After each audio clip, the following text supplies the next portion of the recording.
Hello students, in this video we are going to talk about chapter 12 friction. What is friction? Friction किसे कहते हैं, friction क्या है, इसके क्या इंपॉर्टेंस हैं, यानी क्या एडवांटेज हैं और कौन कौन से डिसएडवांटेजेस हैं हमारी डेली लाइफ में, तो उनके बारे में बात करेंगे। फर्स्ट है फ्रिक्शन फोर्स किसे कहते हैं। तो सिंपल वे में अगर हम इसको देखें, the force which oppose to the motion of an object is known as friction force. Friction force is a contact force which oppose motion of an object which came in contact with their surfaces. यानी जब दो objects हैं उनकी surfaces आपस में contact में होती हैं तब वहाँ पर फ्रिक्शन फोर्स एक्सर्ट होता है जो कि मोशन को अपोज करता है।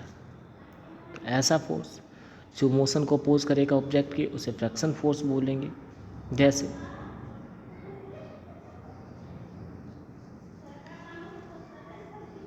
बुक है टेबल पर रखी हुई, स्लाइड की जा रही है, तो उसका जो सरफेस है बुक की सरफेस टेबल की सरफेस से कांटेक्ट में हो, तो इसकी वजह से जो एक फोर्स लग रहा है जो मोशन को अपोज कर रहा है, इसे हम फ्रिक्शन फोर्स कहेंगे। Now the causes of friction, friction के क्या कॉजेज हैं, इसमें डायग्राम में आप देख सकते हैं क्लियरली पेज नंबर 130 पर। Friction is a force that act in opposite direction to motion. हमेशा जो फ्रिक्शन फोर्स है वो मोशन के अपोजिट डायरेक्शन में ही होता है। कॉजेज ऑफ फ्रिक्शन, फ्रिक्शन के कौन कौन से कॉजेज हैं, किस वजह से फ्रिक्शन होता है। If you see the texture of any surface with a microscope, it might be possible that you find some irregularities present in it. These irregularities are in form of grooves and ridges present on the surface in contact. यानी कोई भी surface है उसकी roughness या smoothness, इन इस पर जो as होती हैं, ग्रूव्स होते हैं, जिन्हें हम लोग एक तरीके से रफ सरफेस बोल सकते हैं, तो जो रफनेस होती है वही फ्रिक्शन के लिए रिस्पॉन्सिबल होती है। अगर सरफेस रफ ज़्यादा यानी ग्रूव्स ज़्यादा हैं, एजेस ज़्यादा हैं, तो फ्रिक्शन ज़्यादा होगा। अगर सरफेस स्मूथ है तो फ्रिक्शन कम होगा।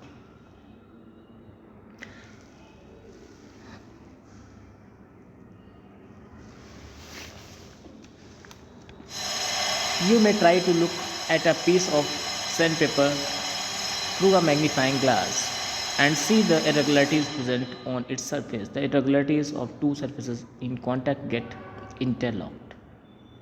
तो जी इंटरलॉकिंग है, इसी की वजह से फ्रिक्शन कॉज होता है। To make an object set in motion. अब यहाँ से देखते हैं आगे। When one surface move over another surface these grooves and ridges interlock with each other. जब एक सरफेस को दूसरी सरफेस कांटेक्ट में आती है, एक दूसरे के ऊपर मूव करती है, तो यही जो रफनेस होती है, इन्हें जब ग्रूव्स और एजेस बोलते हैं, आपस में इंटरलॉक हो जाती है, फंस जाती हैं, जैसे फ्रिक्शन इंक्रीज होता है। और मूवमेंट जो है यानी एक मोशन जो है उसको अपोज करता है एक force. Now factor affecting the friction, कौन कौन से फैक्टर अफेक्ट कर सकते हैं फ्रिक्शन को। Frictional force depend on two main factors. These are nature of the surface in contact and the weight of the sliding body.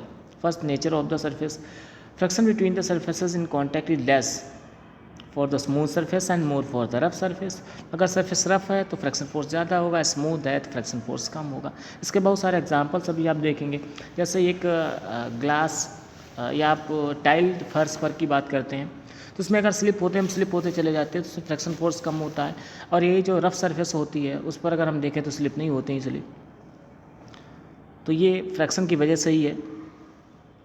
दूसरा, wait of the body. A heavier object will press harder into the irregularities, so there will be greater resistance to motion, that is greater friction. अगर heavy object है उसका friction ज़्यादा होगा, अगर light object है उसका friction कम होगा, यानी मास से डायरेक्टली प्रोपोर्शनल होता है फ्रिक्शन का। सपोज एक सरफेस के कांटेक्ट में एक बुक है और एक बॉक्स है, हैवी बॉक्स रफ सरफेस के कांटेक्ट में है, और एक बुक है, अगर बुक को हम मोशन में लाते हैं, उसको प्रेस करते हैं या उसको फोर्स लगाते हैं तो इजीली मूव कर जाएगी, लेकिन हैवी जो बॉक्स है वो इजीली मूव नहीं कर पाएगी क्योंकि उसका मास ज़्यादा है, वेट ज़्यादा है। ओके, जैसा कि आप देख सकते हैं ग्रेटर फ्रैक्शन डायग्राम में बना हुआ है पेज नंबर 131 पर। Greater friction, lesser friction, small box है उसमें कम फ्रैक्शन लग रहा है और हैवी बॉक्स में ज़्यादा फ्रैक्शन लग रहा है। Now the fractional force is self adjusting in nature. ये बात सबसे इंपॉर्टेंट है कि जो फ्रैक्शन फोर्स होता है वो सेल्फ एडजस्टिंग इन नेचर होता है। It is important to note that the force of friction is self adjusting. It automatically adjust it self to the applied force. अगर फोर्स ज़्यादा अप्लाई किया जाएगा तो उस हिसाब से अपने आप को एडजस्ट करता है friction force. As the applied force is increase the force of friction also increase. अगर हम कोई रफ सरफेस है तो उस पर देखेंगे, अगर हम स्लाइड करते हैं कोई भी ऑब्जेक्ट को तो अगर हम फोर्स ज़्यादा लगाएंगे तो फ्रैक्शन फोर्स भी ज़्यादा होगा, और इसकी वजह से आपने कभी कभार देखा होगा कि सरफेस हीट हो जाती है। However the force of friction can not go increasing infinitely. जो इनफाइनेटली नहीं जाता है, there is always a maximum limit to it, यानी एक मैक्सिमम लिमिट होती है, उसके बाद अगर फोर्स लगाएंगे तो फ्रैक्शन फोर्स इंक्रीज नहीं होगा। When the applied force increase further the body begin to move in the direction of applied force. जब ज़्यादा अप्लाइड फोर्स लगाएंगे तो जो जिधर हम फोर्स लगाएंगे उधर से बॉडी मूव करने लग जाएगी। Now the kinds of fraction force, कितने टाइप के फ्रैक्शन फोर्स हैं? फ्रैक्शन फोर्स मेन 3 कैटेगरीज में डिवाइड किया गया। वैसे मेन 2 कैटेगरीज में, एक ड्राइव होता है, दूसरा फ्लूइड होता है, लेकिन यहाँ पर हम देखेंगे मेन 3 टाइप्स में है तो उनको देखेंगे। पहला है static friction. The force of friction called into play which does not allow two bodies to slide upon one another is called static friction. जब कोई बॉडीज इनको एक दूसरे पर स्लाइड किया जाता है, जब वो स्लाइड होने नहीं देती हैं, जब वो ऐसा फोर्स जो एक ऑब्जेक्ट को दूसरे ऑब्जेक्ट के ऊपर से स्लाइड नहीं होने देता है, इसे हम स्टैटिक फ्रैक्शन कहते हैं। It is a self adjusting force that is only a much of it is called into play as in necessary to prevent the motion. ये मोशन को रोकने के लिए नेसेसरी होता है। अगर स्टैटिक फ्रैक्शन ना हो तो कोई भी ऑब्जेक्ट अगर मोशन में तो मोशन में ही रहेगा। The maximum static force of friction called into play when one body just slide upon another body is called limiting friction. इसे हम लिमिटिंग फ्रैक्शन कहते हैं। Now the second friction is dynamic friction और sliding friction. Dynamic friction किसे बोलते हैं? The force of friction acting between the two bodies when they are sliding upon one another with uniform speed is called dynamic friction और sliding fraction. Third जो है rolling fraction. The force of fraction existing between two surfaces in contact when one of them is rolling over the other is called rolling friction। तो इस तरीके से 3 type के fractions पढ़े हैं हम लोगों ने। स्टैटिक है, डायनेमिक है, रोलिंग है। बाकी जो है नेक्स्ट वीडियो में डिस्कस करेंगे अगले फ्रैक्शन फोर्स के बारे में।